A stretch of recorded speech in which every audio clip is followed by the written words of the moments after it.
Hello.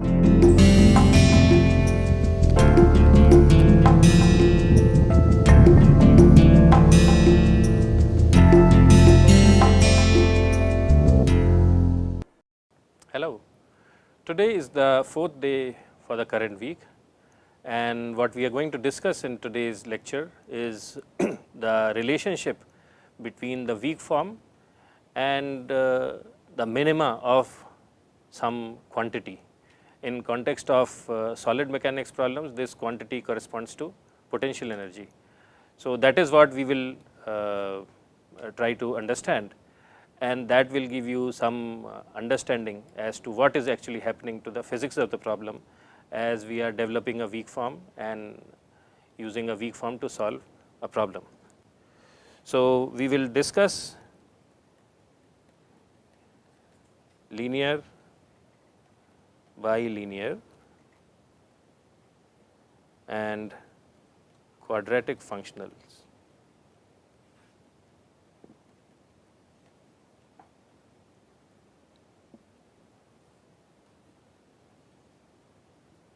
Okay.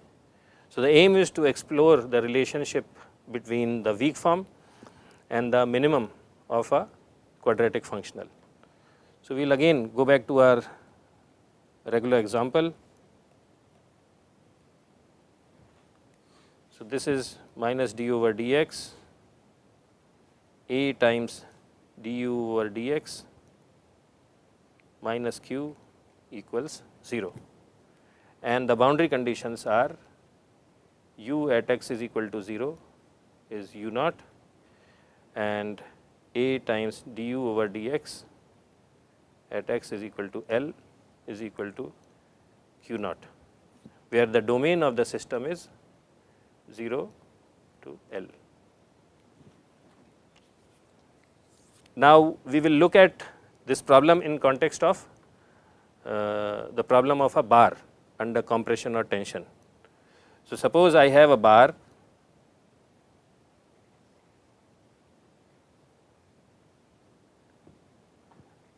okay, and I am applying some traction here.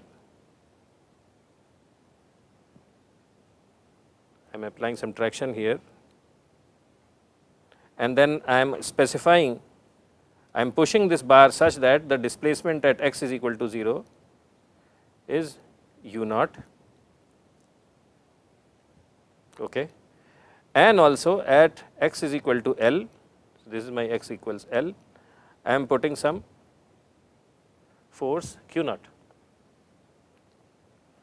Then u is the displacement in the bar at a position x, some position x, use the displacement. So, I am interested in finding u, how it changes between 0 to L.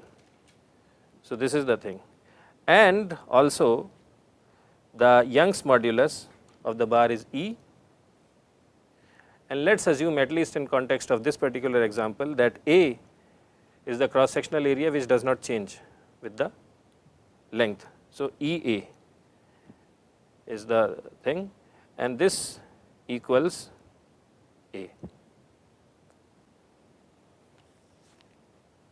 Okay. So, we are going to write its weak form straight away.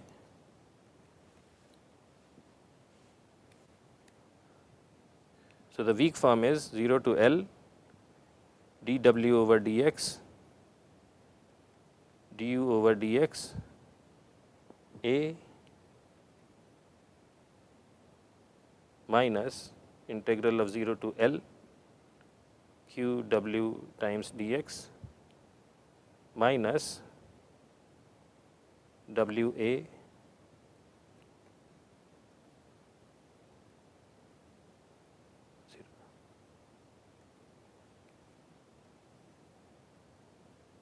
for this particular problem, this is the weak form. And now, please pay attention to these things, these terms. The first term, this is symmetric in W and U. If I replace W by U and U by W, I get the same term. Also, the coefficients of W and U are 1. So, it is symmetric in W and U and also linear in W and U. So, it is bilinear and symmetric, and let us say I call it B of W and U. The second term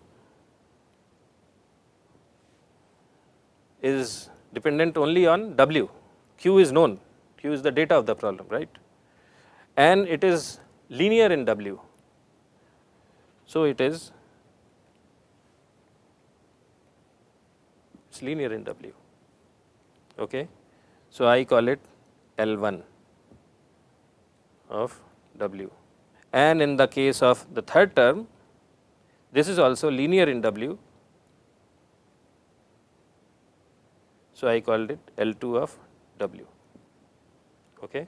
So, I can write this entire equation as B of W U minus L of W, where L is nothing but L1 plus L2.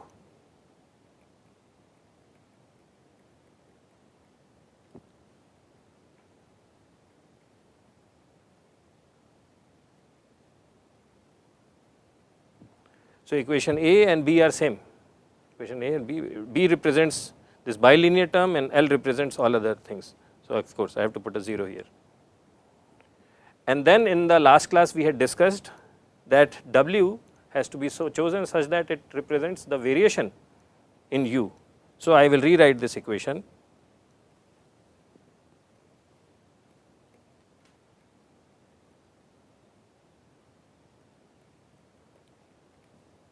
like this, okay.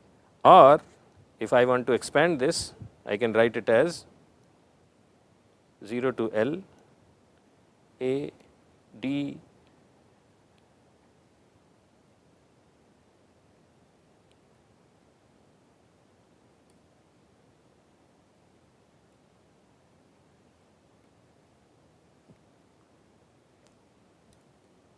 minus, and just think about it, x is known at x is equal to 0. At x is equal to 0, x is known, right? Huh? Sorry, x is equal to 0, u is known, yes, which means the variation of u at x equals 0 will be 0. So, that term will not exist, at least in context of this problem. So, the only term which will exist is the term associated with x is equal to L position. So, this is equal to W and A du dx. So, A du dx is L, oh sorry, at x is equal to L, A du dx is defined as Q naught from this boundary condition. Okay. So, this I have to evaluate at x is equal to L, and since we said that W is nothing but variation in U. So, I will replace W by variation in U. Now, this term I can write it as variation of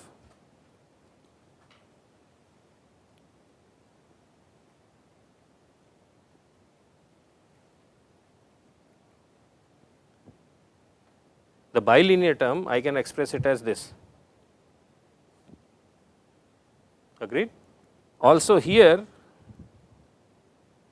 I can move this variation operator outside the integral based on the discussion which we had 2 weeks back, that I can switch the differential operator and the integral operator I can switch the differential and the variation operator back and forth, and for the same reason I can also switch integral operator and the variation operator back and forth. So, I can take variation out. So, this becomes q dx, and then this is variation of u times q naught at x is equal to L, and this is equal to 0. Understood?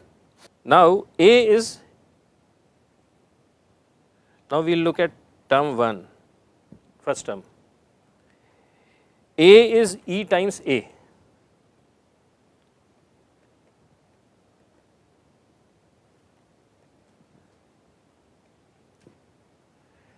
A is E times A and du over dx is the strain in the system.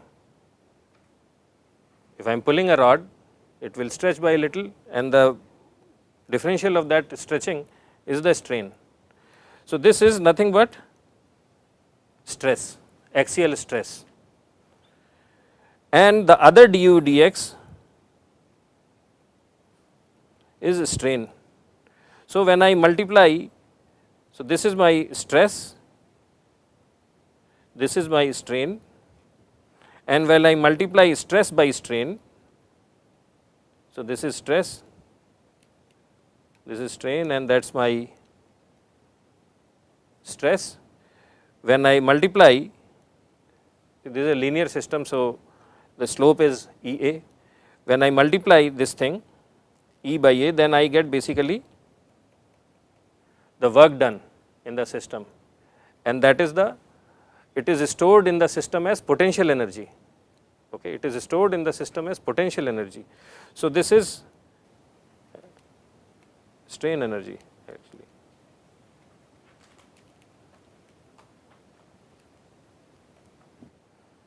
And actually this,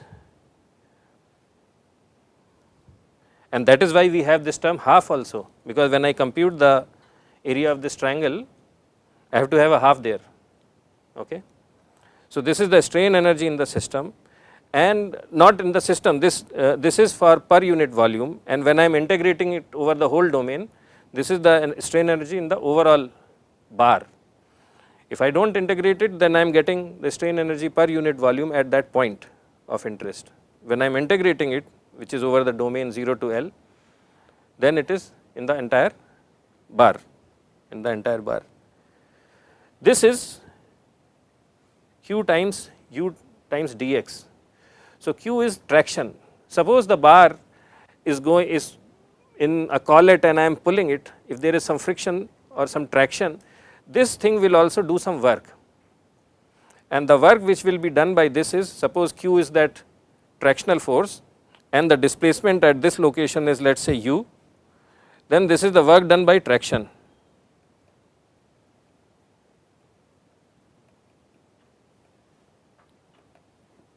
Right? And this, the third term T3, this is T2. What is this?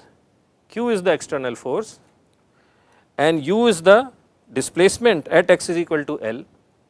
So, this also represents work done by external force. Agreed? So, what this means is that at least in context of this bar problem, this entire thing, see, I have put this variational symbol outside. So, what this means is that I can write the entire equation as where pi is the potential energy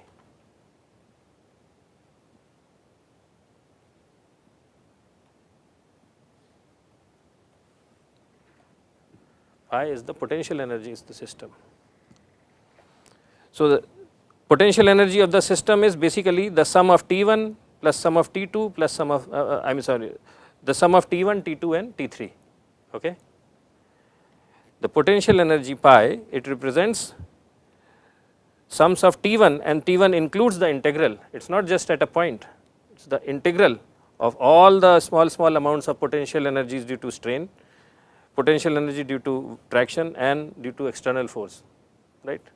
So, it is a total integral quantity. So, it represents the total potential energy in the system. Pi is the potential energy in the system, and I am taking its variation to be 0. Now, in differential calculus, we know that a function is at a minima or a maxima only when its first derivative is 0, right. A function is at its maxima or its minima only when its first derivative is 0, right. I mean, you have, suppose, so at this place your derivative will be 0, also at this place derivative will be 0. This variational operator, we have seen that it behaves very much similar to a differential operator. So this also tells us that pi, this is the condition for minimum or maximum potential energy. Okay. It's an extrema, it's a condition for an extrema. And at least in context of this course, we will not worry whether it is going to be a minimum or a maximum, because the problems which we will discuss will be only dealing with minimum situations. So if we use this criteria, then that tells us, so what does this mean? That the potential energy of the system will be at its minimum when whatever variations we take. And how do we get these variations? By changing these W's by small amounts, right.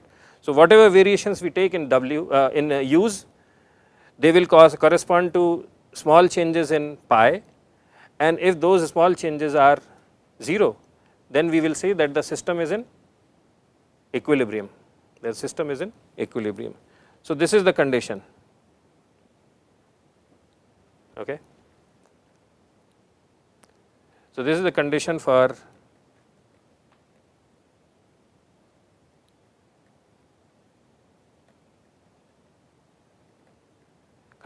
equilibrium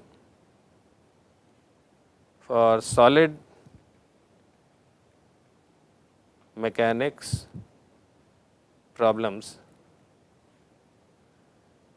which are conservative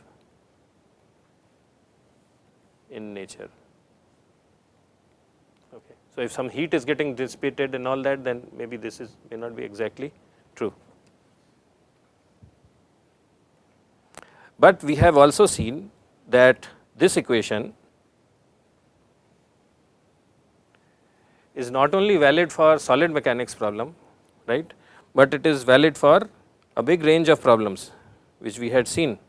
It's valid for cables and bars, so these belong to solid mechanics situations, but it's valid for heat transfer, laminar and all that. So in context of solid mechanics, I can say that T1 plus T2 plus T3 represents the potential energy, but in general I cannot say that this is potential energy. So I make a general statement that T1 plus T2 plus T3 represents some functional I, right, some functional I, and the condition for that functional to be at a minima is that its variation should be 0. Understood? I can also write this as, so if I go back and look at this equation,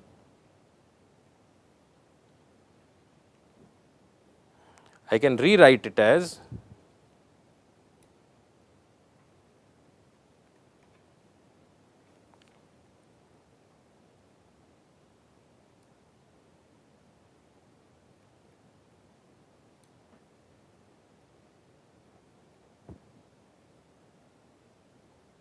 why is that? I first take the variation on first thing, so I will get half B this thing. How do I say that? This is equal to half B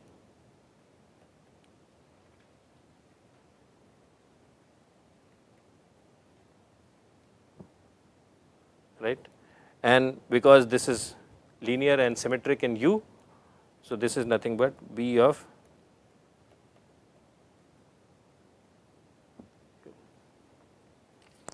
So all this discussion about weak form and about this criteria for having a minima is valid only if we have B which is bilinear. It has to be bilinear.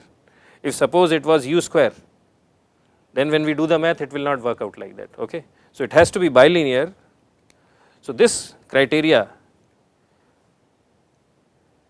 is valid only if B is bilinear and it is symmetric.